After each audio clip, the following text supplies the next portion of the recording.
York. New York, what's up, New York? Listen, we in New York, right?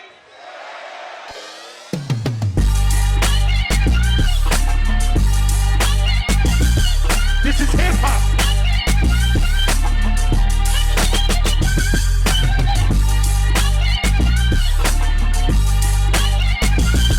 This is hip hop.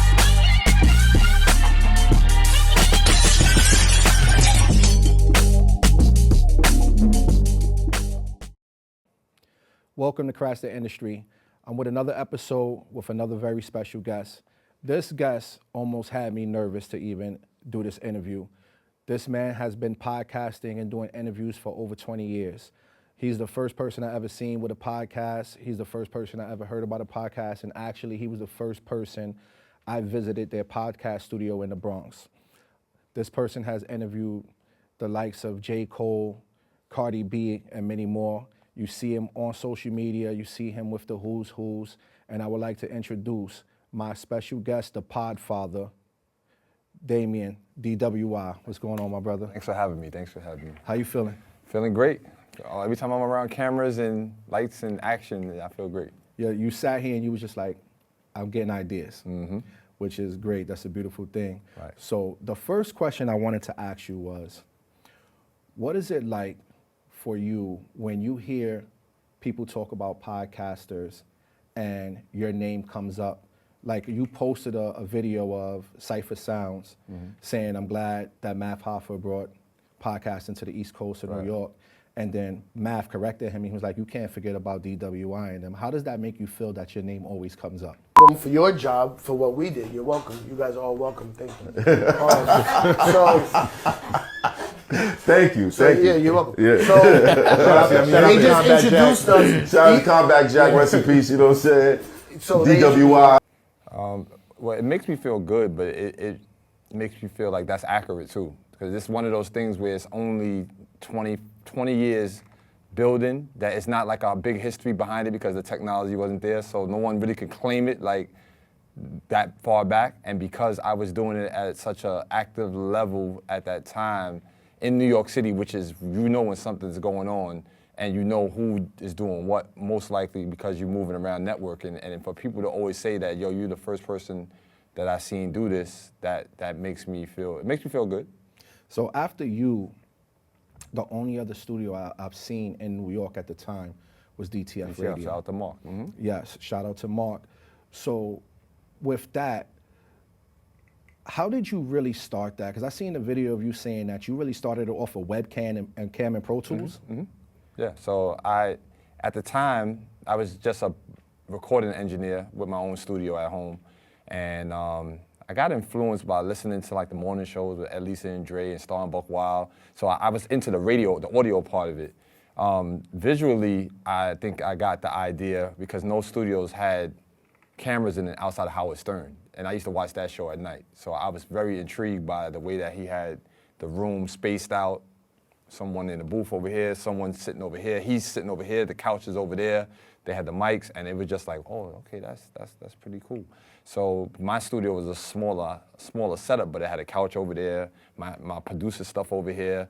So when my guy Jesse just reached out to me and said, would you like to, try to produce me a radio show, 91.9 Promo Radio, I was like, yeah, like, bet, let's do it. And when it all came together, like I had all the pieces to the puzzle, and it wasn't visual at first, it was just the audio. So I had like 2 years to work on just perfecting being an audio engineer on radio. And I tried to get a job on Hot, and I sent resumes and emails or whatever, and they never responded. So I was just like, oh, okay, you're just not going to respond? Okay, I'll figure it out. And then that happened at the same time. So then I just started building from that. So like I would say you are an inspiration to a lot of people, and being that you just said what you said, you tried to get a job at 187 and they just kind of like didn't rock with you. Yeah. You still went out and you built the Matrix Network Studios, right? That's what it is called, correct? Studio Network. Studio Network. And I kind of followed suit with that. When I'm like, all right, record labels aren't calling me for my artists. When I was just managing, I said, I'm going to create my own record label. Right. And I followed suit with that.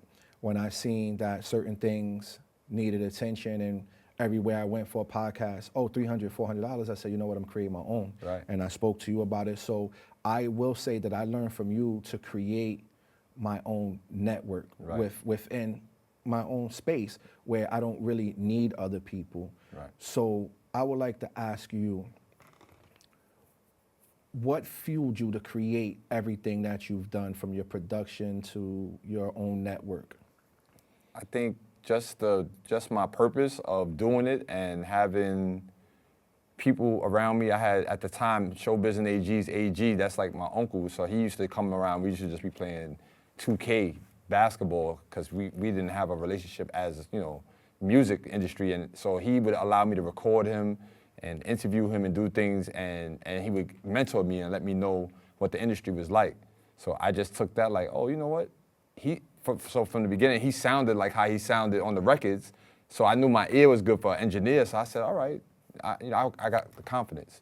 And then once I started with the radio stuff, I was just emulating pieces of different things that I heard on radio, the little drops, the sound effects, the claps and all that.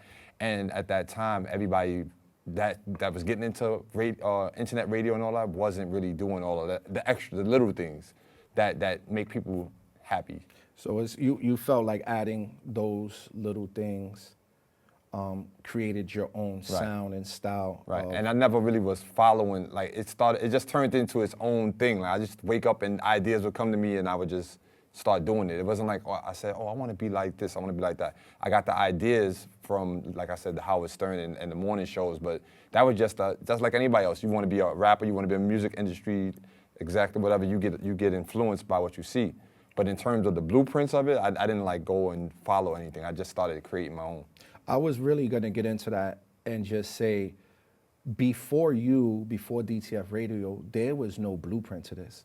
So you really had to. Not visually. There was a lot of underground and college radio stations. There were stations built. But as a network where people can go to and be seen on the TVs and the backdrops, all that you see here, no one was thinking that far. They wasn't even thinking about doing all of that. And I know for me personally, when podcasting got famous to me, and I knew it was something, was when I seen Joe Rogan's show.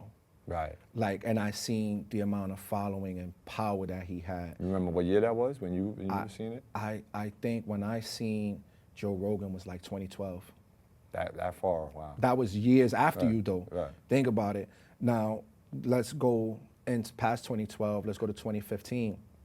2015, which was about 5 or 6 years after you started. Because you started I in what? started in 2002. 2002, so more years, yeah. 10 years.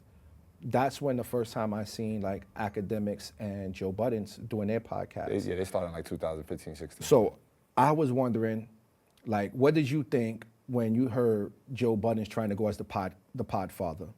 So there's two parts of it. Like he put in his work for what he's done. He took the formula he had, built a team, and was on different things and figured it out.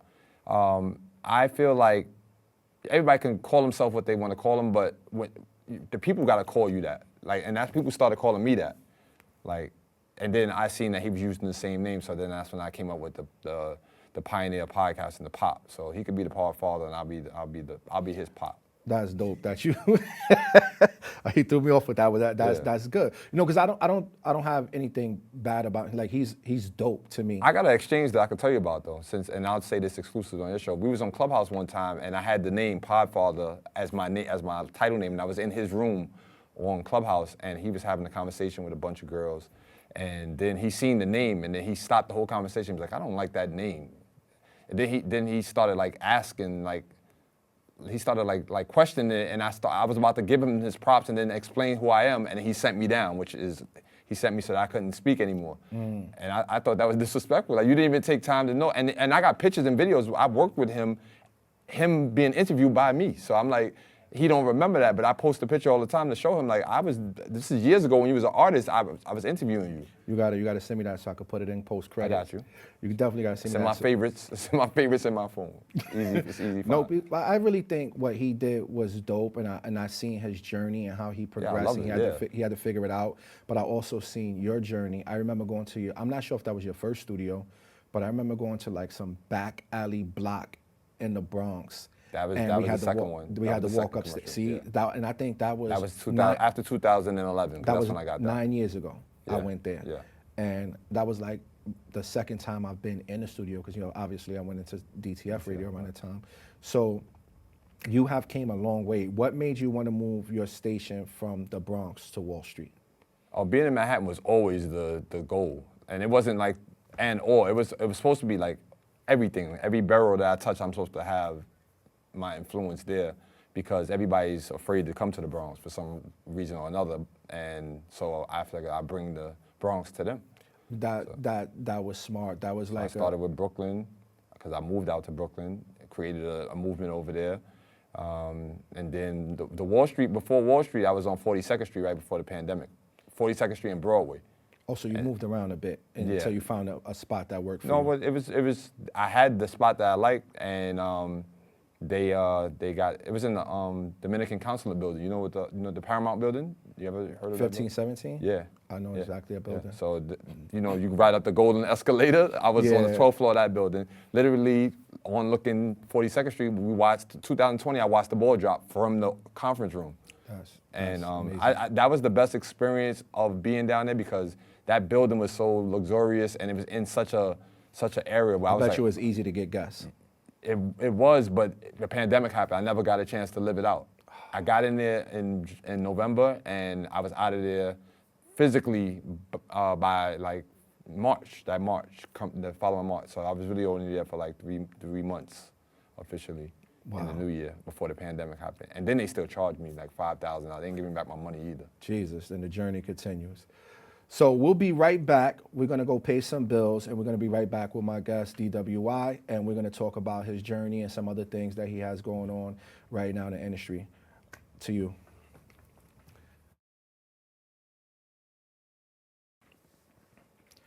I'm back to Crash the Industry with DWI, and he was just telling us about how he had his location on 42nd Street, and the pandemic hit, and then they had to get him out of there. And off screen, he told me something wild. So what happened once you got that 42nd Street location? So it was myself, Hector, Tish, and my guy Broadway. We came together, and because it was an expensive space. It was like $2,500 for a room probably the size of where we are right here, but we made it do what it do. And then when the pandemic happened, they wasn't giving any returns on the deposits, but because they said that we still had access to the building. However, we couldn't get anybody to come down to that area. The whole area was shut down. You couldn't even come into the area. Not even walk, bike, Right. nothing. Nothing. Yeah. Wow. You couldn't come to it. Unless you had a business, then you can go in there. So I felt good about that, but at that time I went through a lot. My dad passed away. Well, he was sick at the time during that from before the pandemic, right, going into that. He passed away that July. So, and I left at like May. I got all my equipment out and I just brought it back to my dad's house and set up his house. He had a 1-bedroom apartment in the Bronx, and I just put all the TVs and equipment there, and it looked like, I was like, why would I go all the way to 42nd Street and I can do the same thing remote here? 'Cause I've been the remote king since like 2006. I've really been like doing the visual camera online thing. So going back to that, and well, condolences on your father passing on that.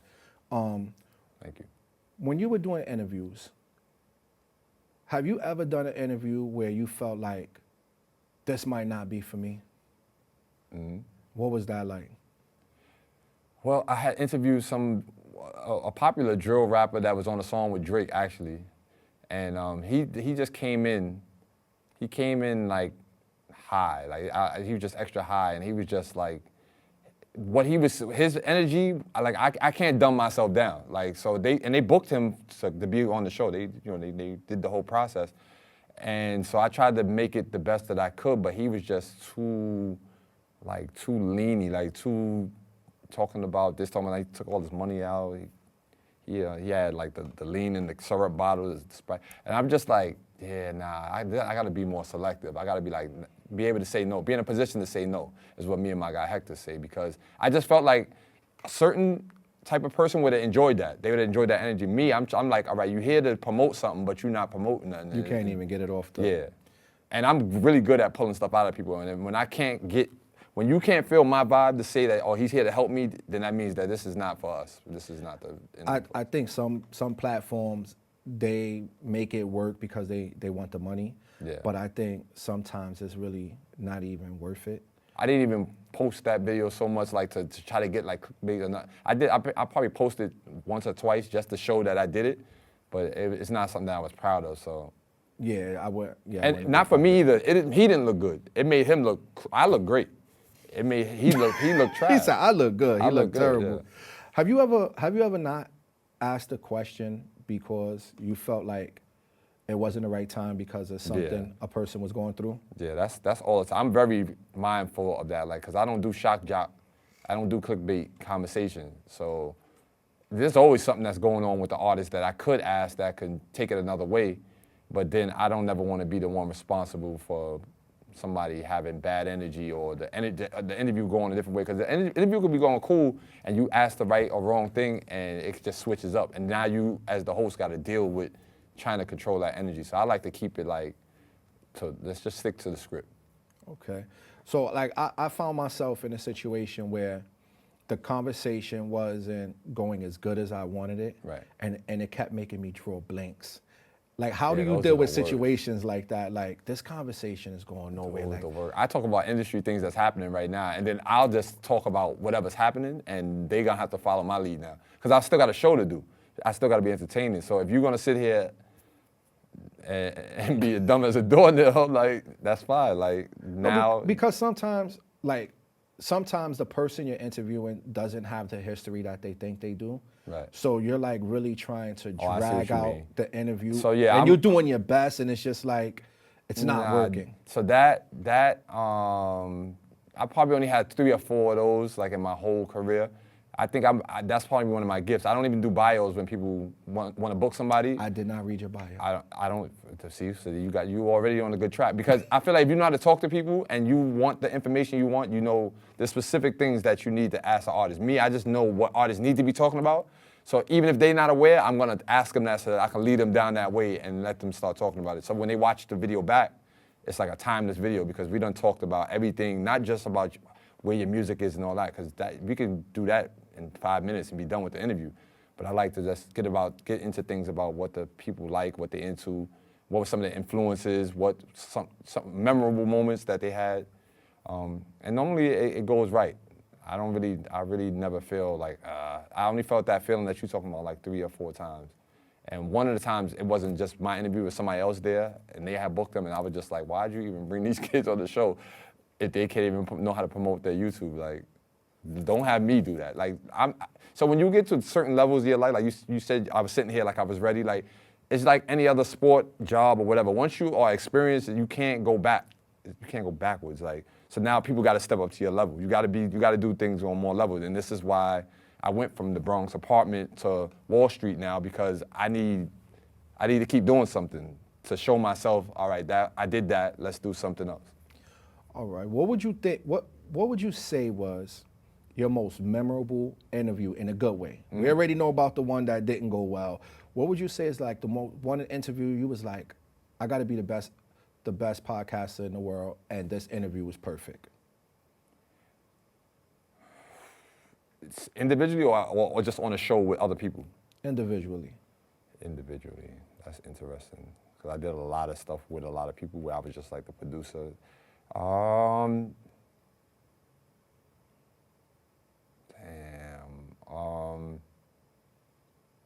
So there's a few of them. But one of my favorites, I think I would go with remember the pastor that got arrested for, like, they shot up the church? Yeah.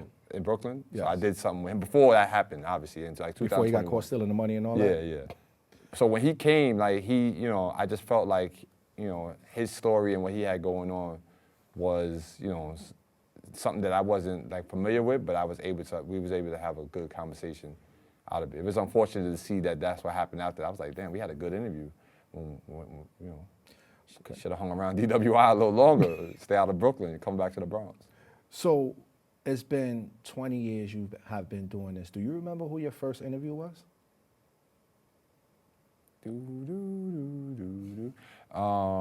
My very first, no, because, yes, I do, because it was easy, because the first show that we ever did was my crew and they was called Route 1. I had put together a crew, and so we wanted to obviously test out the system and all. So Jesse just had me. We was hot at the time. We was traveling around, performing and all that. So I was able to bring them. So your first interview was your team. Yeah. That was the way to go. Yeah, because it was comfortable. I knew everything, and the people that I had on the team was characters already, so it was a good interview. I actually still have the cassette with the date when it played. We recorded it from the radio. So there was no internet back in those days for you to get that visual or data. So I still have the cassette. See, that's what I did. My first, my pilot episode, I did a pre-pilot and then a pilot. So what I did was I brought one of my artists, and I said, I don't need to write down questions. Let me just see how I feel talking to him and see if I could make a casual conversation into an episode. And we did. And the good thing I learned about that was I didn't know my timing yet. So I was like really needing to pay more attention to the prompts from everybody. So after that, I started getting better with the timing. Like I should be at like 15, I should be at like 20 minutes. And it starts going in my head. So like right now, I know I have to take it back to the crew in the back because we have to pay the bills. And we're gonna get some water, and then I'll be right back with DWI, and we're gonna get into some more questions. We'll be right back. 18.7% of Bronxites currently experience food insecurity. Meanwhile, instead of these nice, colorful foods, this is the best food that they have access to. If this sounds like you, there are a bunch of resources to get healthy food for free or cheap. If you want to help, you might consider donating or volunteering in one of these places. Community fridges like this one are all over the city and allow New Yorkers to conveniently donate extra food to people who might need it. Go to this link and find your nearest one. Food banks and pop-up events like these provide millions of healthy meals to families in need. These organizations are distributing meals to Bronxites as we speak and are always accepting donations and volunteers.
We're back, and we're back with my guest, DWI. And we spoke about his journey and beginnings of being one of the most legendary podcasters there are. And I wanted to get into another question. Before you were podcasting, you were an audio engineer.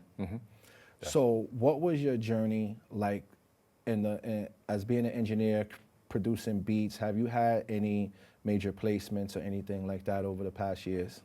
So I never got a chance to get any major placements. However, I grew up in a neighborhood that was rich with hip hop history. DJ Breakout was from that area.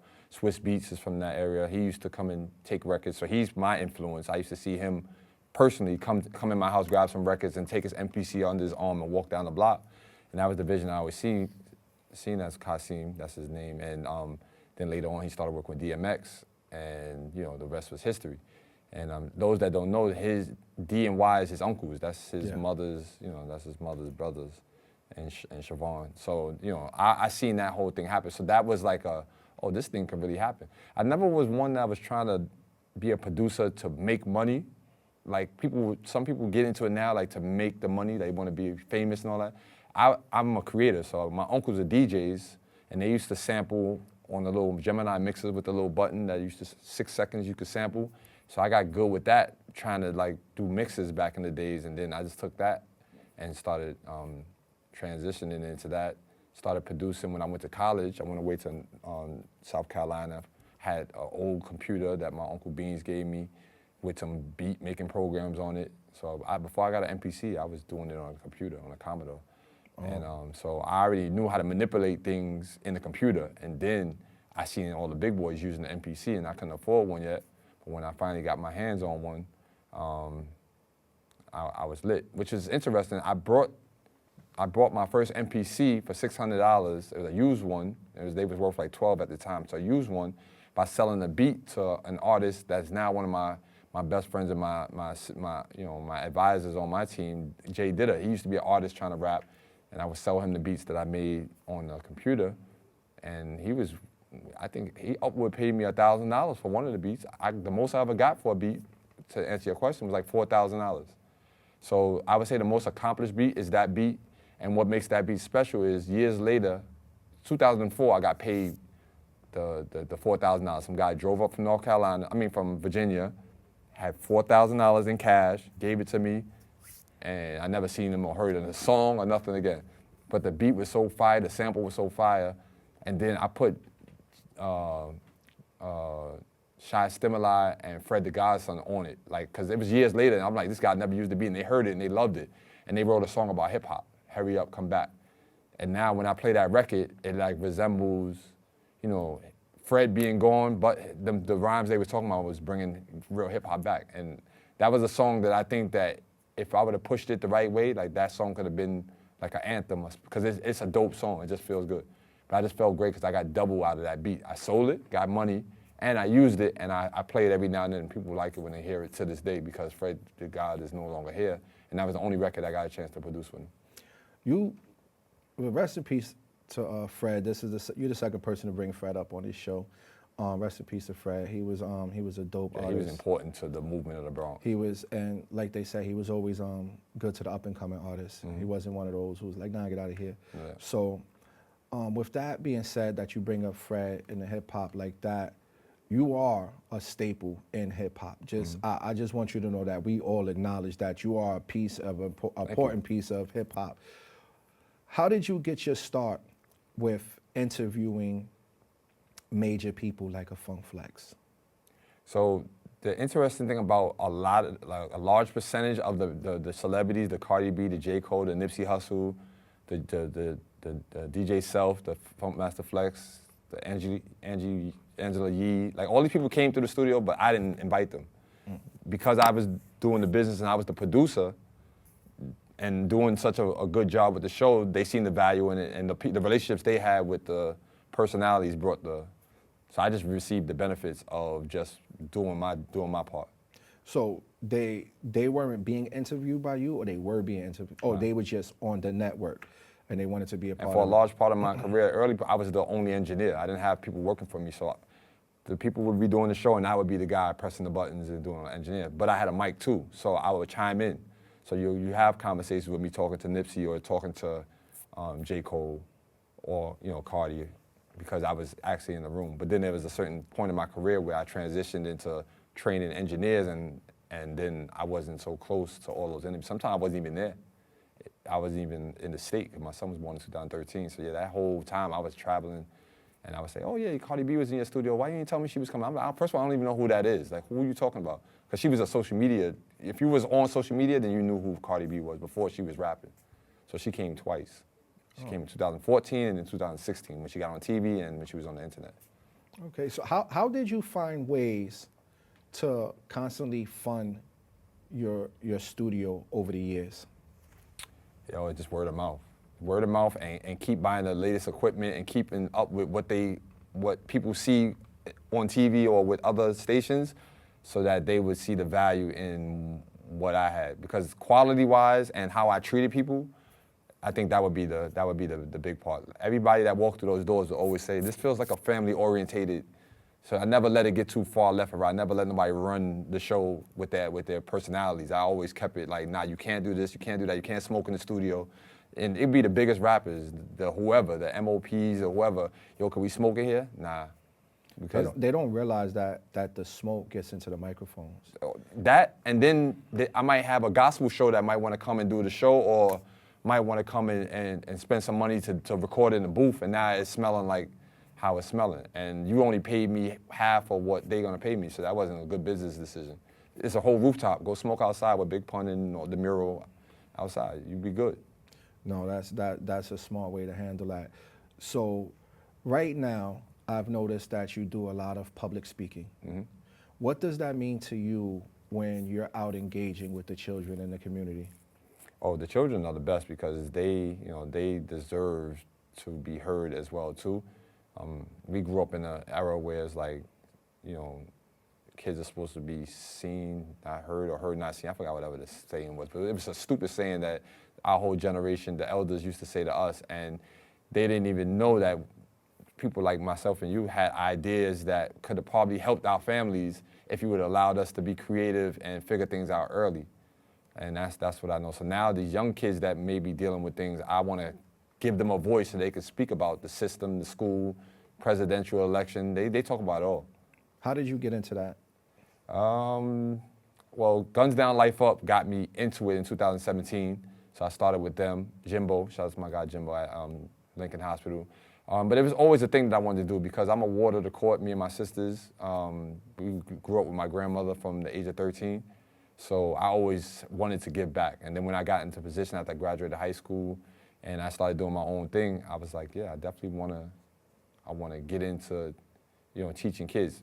Fortunately, with the studio, everybody that had kids that I grew up with was like, yo, my son is into this. You think he can come and intern with you? So I helped raise a lot of people's kids that I grew up with, which was a dope honor too, that trusted me, daughters, sons, and now some of them are doing some big things in life. So that was a good internship at a young age for a lot of them. That's dope. We're actually looking into getting interns for my record label right now, and sometimes that doesn't seem like an easy thing to take on because you're actually molding a young person's future or what they think about a business. So I was like, wasn't sure if I wanted to do it, but then my director of marketing was like, no, you're going to do this because we need some help. So having interns is always a great thing. So I did have another question I wanted to ask you. Right now, are there any podcasts that you currently watch? Yes, there's a lot of them. Which ones do you? Definitely, It Is What It Is with Cam and Mace. I don't see that as a podcast. To me, that's a sports show. Nah, it's still a podcast though because it's not. They don't have the rules and regulations that a sports show would have. You see, they curse and they do whatever. The setting is a sports show, but they don't have the. They're not confined to the FCC so rules. So podcast is almost like underground. It lets people be able to say whatever they want to say, and then they got the underdog betting thing going on with it. So now they're making money off of that. So that's how they learn how to get that flip. They could have went into any ESPN or whatever and got a job there, but then they wouldn't be able to do half that they do, so they have to call it a podcast for that. I love that show. Right. That is one of my favorite shows. Mace and Cam are hilarious, and they do their research, right, which is, I think, sets them a level above a lot of people who are in that field. As far as like sports podcasting, right. That's why I said I don't see it as a podcast. All right, so then I'll go, and these are going to be the obvious. I like the Earn Your Leisure. I like Earn Your Leisure a lot because I watched them go from in the house with the mic stands and just they're set up, and I watched it evolve into now they have that's a monster. The fest that they just had. What's it called? Invest Fest. Invest Fest. So I watched them. So I and they still always kick game. They're not like, oh, I'm getting money now. They still have that posture. We still here to help the people, help our people. So I like that. $1 Million Worth of Game. I like Gilly and Wallow. I like the combination between them. They're hilarious. Joe Buttons and his whole team that he has on the White House, and I like that setup. So I pay attention to all of those. And then there's a bunch of different ones, and I can't get to all the names right now, but there's a bunch of different ones that I see with like the relationship ones they talk. My man Broadway, shout out to my man Broadway, live on Broadway. He put a joint on pause for now. But he had a good setup. It was a relationship-based podcast. He did like 700 and something podcasts that he recorded, so his numbers was high. He had good reach, but you know. I think there's a lot of podcasts out there. Like, I was told not to say this to you, but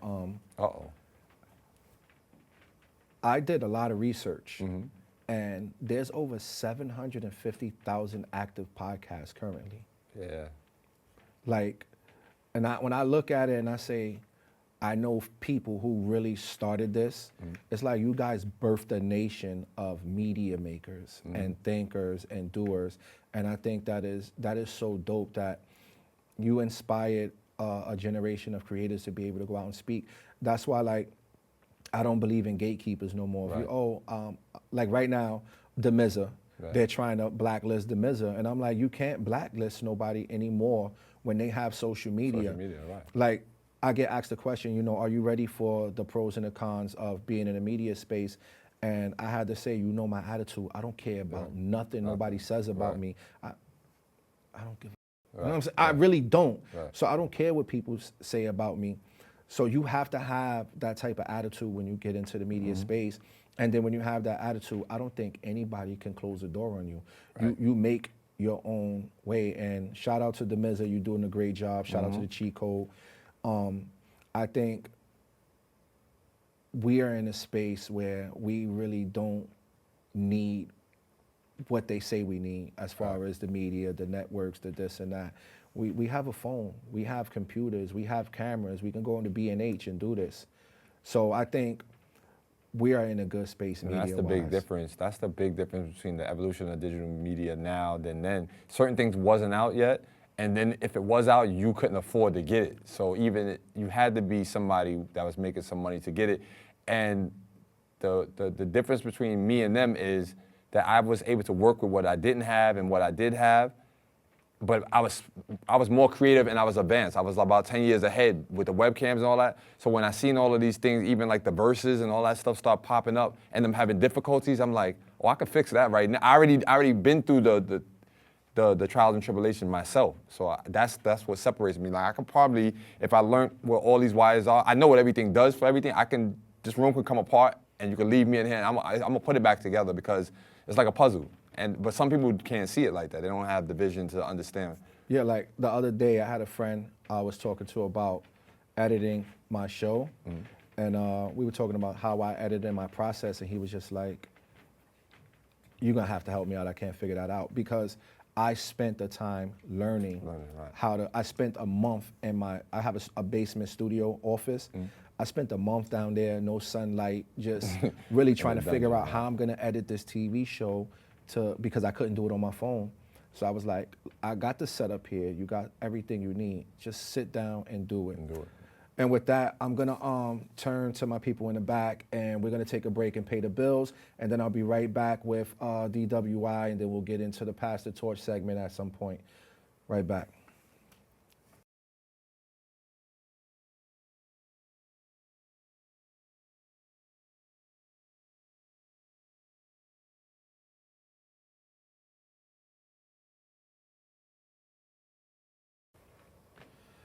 I'm back on Crash the Industry, and I'm back with my guest DWI, and we're going to talk about some of the things he has going on right now. What are some of the things you have going on right now in the DWI world? Oh yeah, well, there's several things going on right now. Outside of the studio, now being on Wall Street and being ran as a radio station on iHeartRadio with Party 101.9 in partnership. We doing that Monday through Friday supporting independent artists, playing a rotation of the top 20 artists every day on Party 101.9 on iHeart. So that's my first thing. We do live interviews there. And secondary, I host several different brands that have their own podcast or radio station there. So between the hours of like 10 in the morning and 5, 6 p.m., you can actually see and hear us live online or on The Matrix Studios on thematrixstudios.com. or on the Instagram or on the Matrix Studios without an S on Instagram. Is that all of the services you have going on right now? That's that. Then I have the 3 Ps of podcasting with the kids. which is a program that I created and that I push out and help other people, creators that are doing non-for-profits that are doing different schools. So Sue Fearless, she has one, and my partner Camille, she's a big industry vet, and she has one for her son Zion Foundation. Her son passed away, so last year we did a high school and a junior high school in Brooklyn, and this year we look to do as many more shows and schools that we can. So between the two of them, they got me pretty busy, and then I have a few other schools and programs happening at the same time. There's a couple of after-school programs. The WIC, One Man Tattoo, got me doing that on Mondays after school in Brooklyn with some kids that's from the area that... Bushwick? Yeah, Bushwick area, Okay. yeah. So and that's happening where it's in New York now, but it will be expanding to whatever state that people contact me and want to bring the program in. And the program is really just based on me giving the kids opportunity to learn how to use the equipment, how to produce a podcast, how to talk on a podcast, how to edit the podcast, just the simple things that they already know how to do, but giving them some structure to it and just stepping back and just letting them produce. Because I believe there's going to be some superstars that come out of that, and then at the end of the day, they're learning how to talk to each other the right way.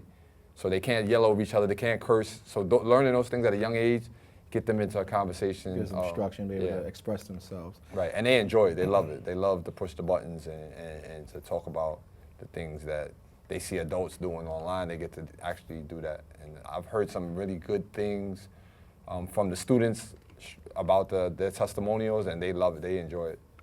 My kids keep asking me every time they come, we want to do our own show, so we might have to look into it.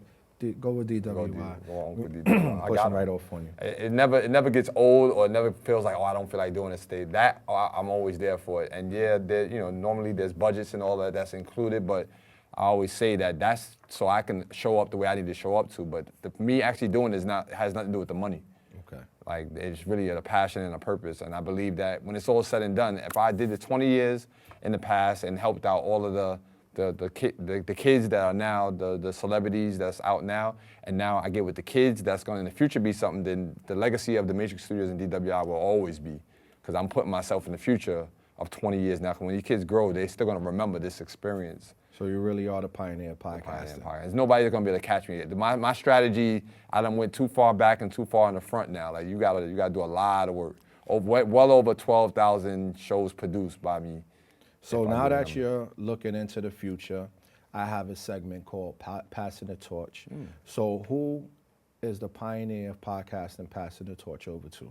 Today, I'm going to pass the torch to this lovely young lady next to me, Crybaby. And her story is I did a evolution of digital media panel, the first one of its kind of this year. And it's my getting back into it with the Sound Collectors company down on Wall Street.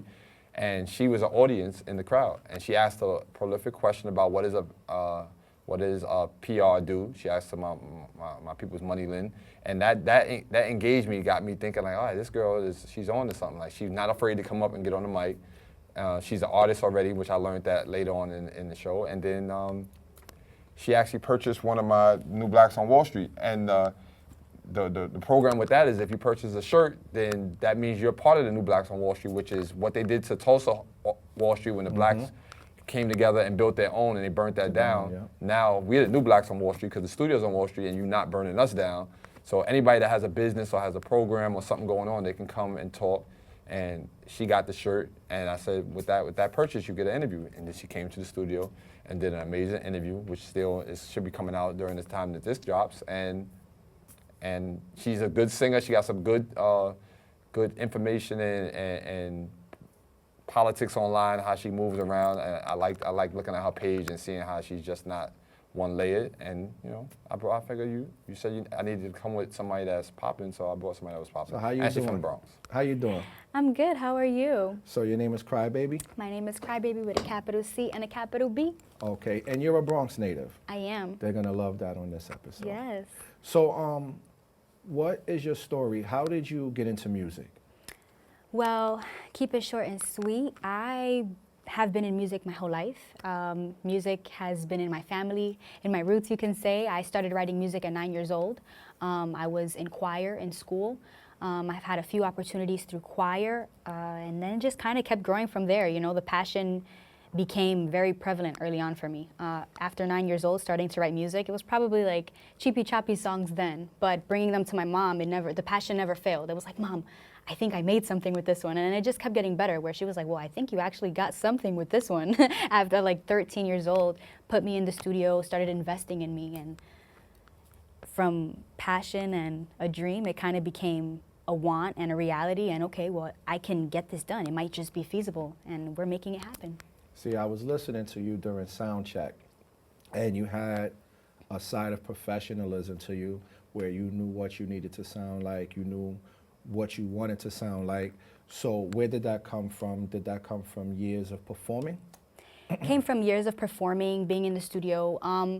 Initially going into a studio at 13 years old, you're not looking into it like, I know what I'm gonna do and I know how I wanna sound. Of course you have an idea of what you wanna sound like and what you wanna be, but when I got there I had a whole bunch of like men, first of all. I was a young girl with my mom there, and it's like industry men like, hey, you can't sing it like this and it needs to sound better and you have a lot to work on, darling. So from there, I had a few people point me in the right directions, and I built from that. You know, we didn't stay together all the time, but for the time we worked together, I learned what I needed to learn and I moved on from that. So it just years of experience, as you said. So that you started coming into your own and finding out who you are, what you wanted to be. Absolutely, asking questions, being curious, being nosy, as I like to call it, because you always have to be nosy, especially when it's about your business, you know? Yes. And I know I hit DWI last minute, and I know he hit you last minute, and I wanted to say 2 times you showed up and you was available. You showed up to his event and you showed up to this, and you are on the right path. Thank you. Because the number one thing in this business, and I got a copy of what my boy said. My brother Legacy was on the show, and he said the best ability is availability, and you're showing that. So I have no problems with giving you more opportunities. Thank you. You could be a part of more shows, you know, especially through DWI. He's a good friend. We met years ago, and if he's vouching for you, I'm pretty sure there's something special about you, and you're possibly going to make it, or you should be making it. And even if you don't get to a major, it doesn't mean that you didn't make it. No. You can make a great living as an independent artist, and I'm not saying that's the way to go. It's hard work. Absolutely, very hard work. But that's why you don't put your eggs in one basket. Yes, because I seen artists who are signed to majors. They're their own publicists. They're this, they're that. They're filming themselves. They're doing their own content. Exactly. And You make a content is living. key. So that's just my little bit of advice to you. Thank you. And what we're gonna do now is we're gonna see what Crybaby's made of, what Crybaby has, and we're gonna get to your performance.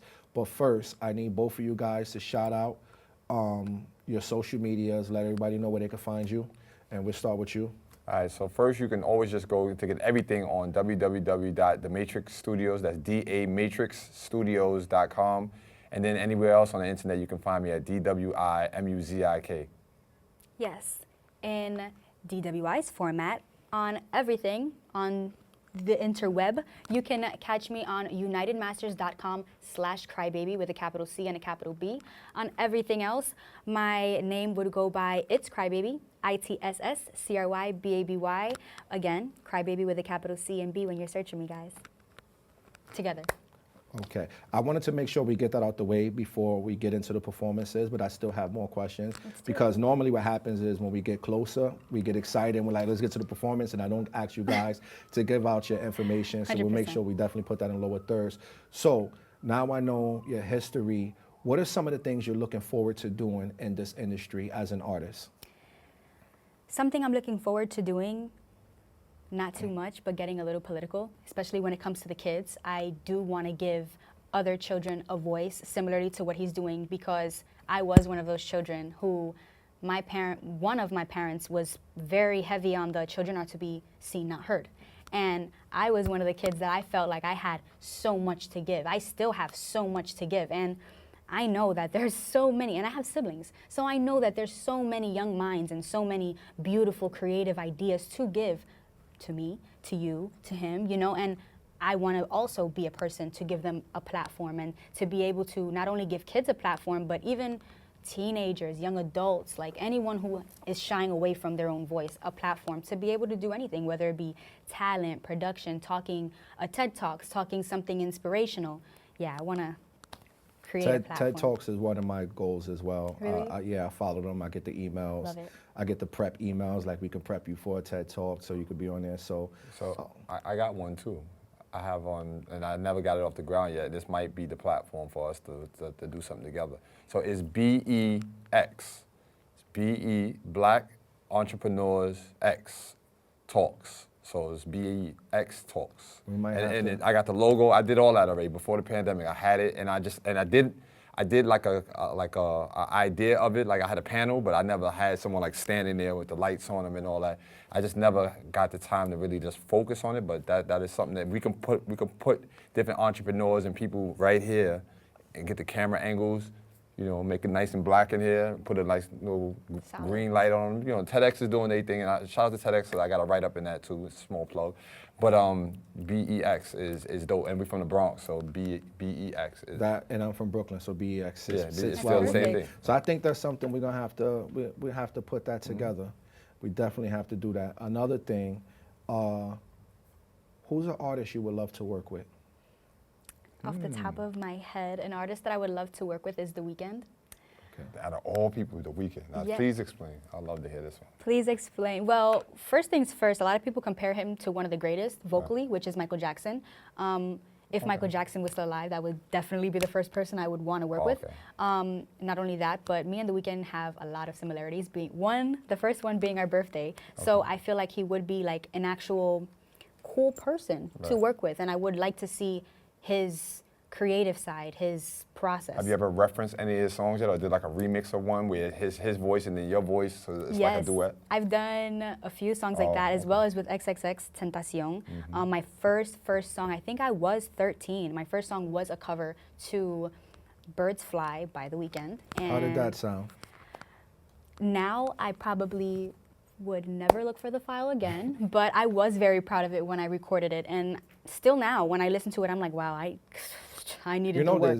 But I'm proud. There's money in doing covers. Absolutely. I don't know what that was, but I guess they were trying to give us a hint to get into the next segment of the show.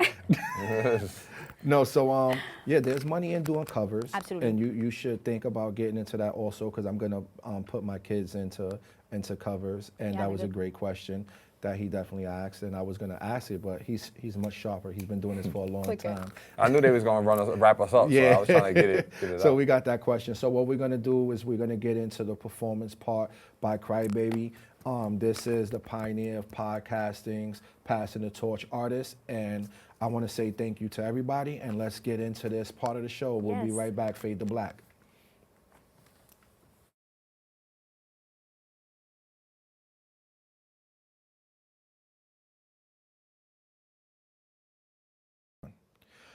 Welcome to another episode of Crash the Industry, and today we have the pioneer of podcasting's special guest and passing the torch guest, Crybaby. And Crybaby's about to perform for you. Take it away. Thank you. This first song is going to be called Tonight, out on all platforms. By moi. Take it away.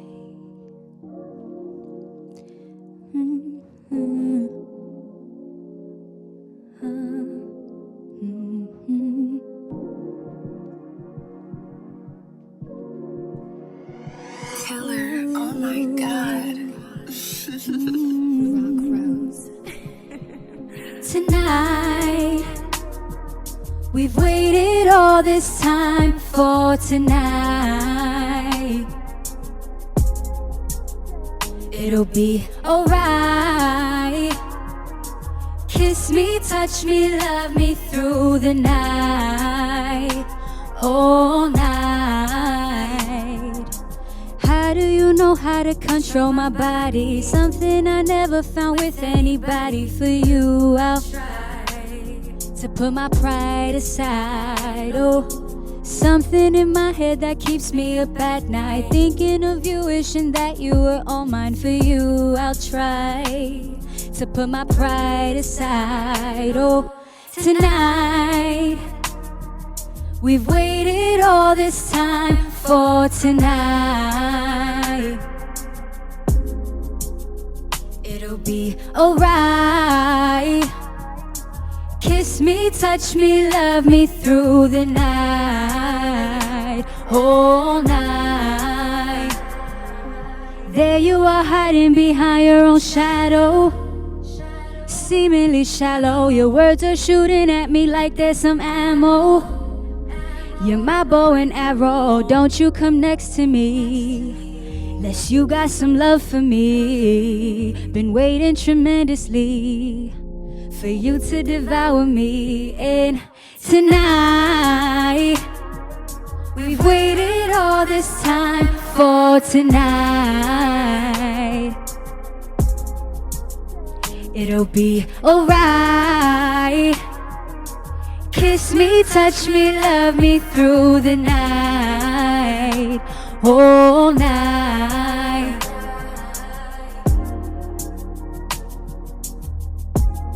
Little two-step, hey. Gotta bring the R&B back, y'all. That was tonight.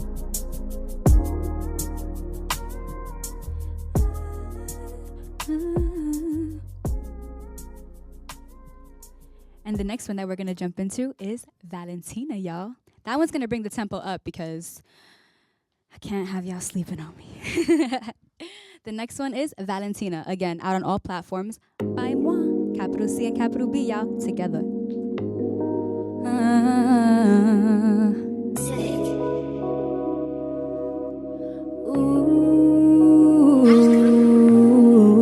Hopping a rave, I'm racing, sipping the licks, no chasing, baby. I got the thing they be craving, that's why they all just be hating.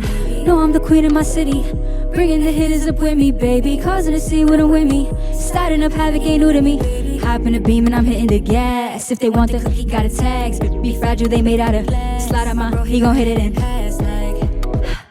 Hit it so good, you gon' bring up a past life, like.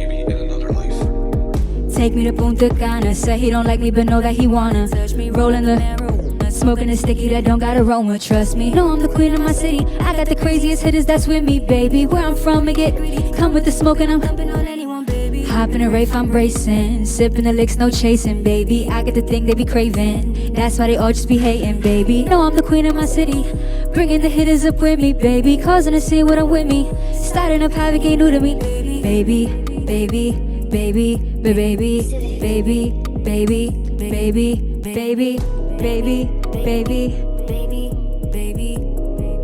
baby, baby. Hopping a rave, I'm racing, sipping the licks, no chasing. I got the thing they be craving, that's why they all just be hating. No, I'm the queen of my city, bringing the hitters up with me, baby. Causing a scene when I'm with me, starting up havoc ain't new to me, baby.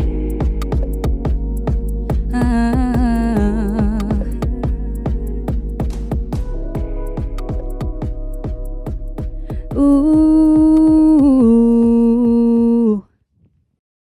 And that was it, y'all. Thank you. Bravo, bravo. That was dope. That was dope. Thank you, guys. That was dope. Thank you so much. I want to say thank you very much for both of you guys coming out to the show. Thank you very much, my brother. Appreciate you. Thanks for the invite. Yes, No thank you doubt. for We're having definitely us. got to have you back. We're going to do some things, and that is another episode of Crash the Industry with my brother DWI and Crybaby. DWI and Crybaby, appreciate you. Crash the Industry, and we out of here. Thank you very much. New York, New York, what's up, New York? Listen, we in New York, right?